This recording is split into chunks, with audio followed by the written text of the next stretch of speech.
Hey guys, still here, and today we are back with another Ragnarok Classic video. And for this video, I'm actually going to be talking about the PvP build that I'm currently using. So before that, I'm actually quite happy with the amazing reception from the community. I know that I haven't been playing the game for quite a while, and it's nice to see that there are also a lot of interest coming in for people who wants to try out the mecha role. So once again, my background here is I was a war commander, also a Lightbringer main. But after Lightbringer, when Wataru was actually introduced, I switched over to Wataru and I got some good builds that is actually cheap and actually easy to execute. So right now, let's switch over. Let me lessen in my camera. Last time it was a bit too big. So I guess some people weren't able to see some of the things that I'm showing in. So right now, I definitely think that the meta is favoring the AA classes like AA RK, AA Sinex, AA Rangers. They are really strong on a small scale setup, but during GVG, I find it mechas actually do shine right away because we mechas do AoE damage, they deal massive damage, and with the right build and with the right equipments, I think mechas are going to be shining. But again, for small scale PvP, it's actually quite difficult because some of the classes really shine over the mecha classes. This has been really apparent on the previous version. But for now, maybe I just haven't tried out that specific build for small scale. But let's go into my GVG setup as of the moment. So for my stats, it's actually balanced out to strength, wit, dex. The main reason you are still getting dex is for the instant cast of arm cannon, and you need strength to pump up the damage coming in from the arm cannon. Vit is there because you need survivability. A dead DPS is 0 DPS. So next is we go to my equipment. This is my normal PvP setup, but if we are doing GVG, we have access to reef equipments. So for this one, I'm using alligator hat for additional damage. I'm also using in spike scarf for damage reduction and reflect. I'm also using here the aviation goggle. So you might be wondering why I am using aviation goggle. The main reason for that one is the passive of aviation goggle. At tier 3 and tier 4, you get skill range total of 30%. That is a lot. Because we don't want to be targeted by opponents. We don't want to be close among other enemies. We want to attack them on a good range with maximum damage possible. So that is why I am using that one. On the back, you can actually use Devil Wing for maximum damage, or you can go and try out the other reef equipments. For the reef equipments, it's actually effective because you can go for Refine 15, but I don't see any good DPS related back item there. You can also go for like there's a free item here. Let me find it real quick. There's a free item here that you can use on your back. This one. It gives you 10% chance of freezing the target for 3 seconds. So if they are not wearing mark card or they don't have enough freeze resistance, you can actually lock them in for 3 seconds with freeze. So that is one item that you can go for. But if you are going for maximum damage, go for Double Wing. If you are going for survivability, you can choose wait, not that one. You can the other one, wait. But this is what I was using before. On the tail, you can go for ignore defense, but you can also go for this one. The meteor tail actually gives you at least a lot of attributes. This is plus 20 attributes in total, also including plus 10 on all your teammates. Plus, you restore 1% of your max SP per second, and that is a lot. It means that you can spam more skills along the way. So You guys can try out different stuff, but here are the items that I'm using. If I'm not gonna be using this aviation goggle, I'm probably gonna be leaning towards my Mr. Scream because it has ignore defense. And you guys should not underestimate how effective ignore defense is. So when you're doing a damage calculation, you should always take into consideration of having the max um, ignore defense that you can actually get. So if you can pull in 100% of ignore defense, that is gonna be really helpful. Because if you don't stack up on ignore defense, your damage is gonna get reduced by the defense, and they are also gonna be reduced by all the damage reduction modifiers your opponent has, including Refine Def. So I cannot iterate this clear even more that you really need Moral. So I'm going to be enchanting this one with Moral 3 or Moral 4 once I get enough coins. Let me find that one. This coins would actually give you a guaranteed word stat on your item. So if you want, you need to go for the face. Face has Moral. So go save up for that one. This one. Wait. Face enchantment. This one. So you have the choice to use this one, and you can get Moral for this.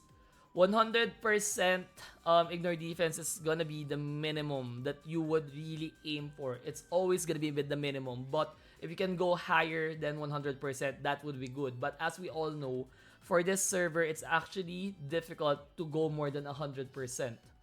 And there are not a lot of equipments that give you this ignore defense stat. Even for the equipments, I highly suggest that if you have this ignore defense plus 2%, or this is a total of 6% once you get into plus 12, plus you also get the refine attack. This is actually good. But the only reason why I'm not using this one and I'm using this is because I have plus 15 here with a good enchanted ability. But if you're a free-to-play player or you don't spend that much, plus 12 Reef accessory is really, really good. It is really, really good because of the ignore defense. That's 12 total ignore defense. And you can also use the Adventure Master Cloak. This is a cheap ancient cloak in the making. This is a total of 7, 4, 4, 8, 15% ignore defense. Same as Ancient Cloak. The only thing here that you are gonna be missing is the final tier stat for the Ancient Cape, which is additional damage for each ignore defense that you have. But that damage increase is negligible. You only get like around 50 attack in theory, not including all the other modifiers on that one. So this is really budget friendly. If you don't have enough money and you're thinking of like buying your own plus 12 Ancient Cape, don't do it. Just stick with this one first. Then just upgrade it whenever you have already built out your contributions, you have already built out your equipments and handbook. So that is gonna be like the priority on that one. So as you can see on my equipment, I'm currently using Rosa Bracelet mainly for the ignore defense, and I also have Tenacity 4. You guys might actually be wondering why I am choosing Tenacity over Penetration. I think I can focus more on the penetration when a lot of people have more resistance or more defense. But for now, me being able to survive with additional damage reduction coming in from Tenacity is really helpful. Next is my Meteor Plate. I've explained this in my previous video. I'm really chasing in here for the resistance attribute. Plus, I have the Moral for this one. So this is really helpful for me. Next is my Adventure Master Cloak. Stun resist in order for me to prevent getting stunned. I have multiple stun modifier as well on my other equipments. Next is a plus 12 Wolf Grandma Sleepers. The main reason why I'm choosing this one over all the other shoes is because of the ignore defense that you get from plus 8. And this is really cheap. The plus 8 is just around 19 million if I'm not mistaken. Next is Glove. Again for Sharp Blade, physical damage increase, plus the Refine Attack. Refine Attack again is really important if you want to focus on doing damage on PvP. Then next is the strength necklace, again just for the attribute. You can use any accessories as long as they give refine attack and as long as they have good attributes. From what I'm seeing, there's a lot of Fib or Fairy in Bottle that has good attributes. So you guys might want to snap those. Or even just go in for the cheap ones. Like for Glove, plus 10 of this is just like 20 million. Then on SB4 is probably gonna be around 40 million. So you better snag one of those. It's actually really cheap. It's also easy to slot and easy to upgrade. Next one is Doom Axe. For this one, I still have Sharp Blade 2. This is assuming that I get or I want to do maximum damage, but I am actually lacking a lot in the Ignore Defense department for PvP. So maybe I'm gonna be switching this one over to Moral 4 or 3 if possible.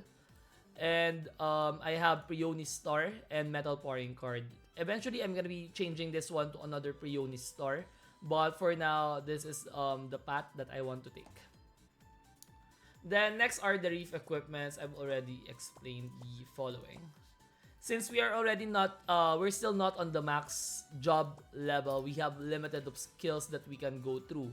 So for PvP, I maximize, I actually can go for higher loud exclamation here, but it's okay for now. If you guys also might be wondering why I put all of this non-PvP related skill here, it's okay. I don't use cart attack or enhanced cart anyway, so there's no better place to put them but there. So I can prevent myself from forgetting that I have discount or overprice. Then for Blacksmith, maximize weapon research for hit, for more damage, Overthrust, Adrenaline Rush, Skin Tempering, Hammerfall because I have excess one, and Weapon Perfection. I've also placed Cart Revolution because I have so much extra skill points that I don't know where to place. Next is Cart Boost, Overthrust Max, Repair Weapon, Meltdown, Human Heart's Light, and Trading Master. I just want to buy stuff from wherever I go. For mechanic, if you are still lacking the stat points and you already have enough stat points to activate Arm Cannon and Neutral Barrier, do it. Even if you don't max out the Arm Cannon, the survivability that you can get from Neutral Barrier is insane. You get 7 seconds of range attack immunity, and as we talked about a while ago, range classes like the snipers are really just dominating the game so far because there is no counter yet. But with the Neutral Barrier, we can prevent 7 seconds of those damage, and that is enough time for you to kill all those pesky rangers. Another priority that you would need to go for is the side slide. Since we are not yet still gonna be maximizing the Madugear license, we need side slide in order to move faster. Then the rest is more focused on Arm Cannon for now. So I don't have any food ready. I don't have all my strength B, so we can also test out my build and my damage on opponents. But for Arm Cannon, for now, the priority for you to put is Arm Cannon Destroy. If you hit someone with Arm Cannon, it reduces their defense by 40%. So it means that you have already saved up at least 2 Moral 4 equipments, and that is a lot. After that one, you go into Arm Cannon Enhance, and it gives you additional 10% damage.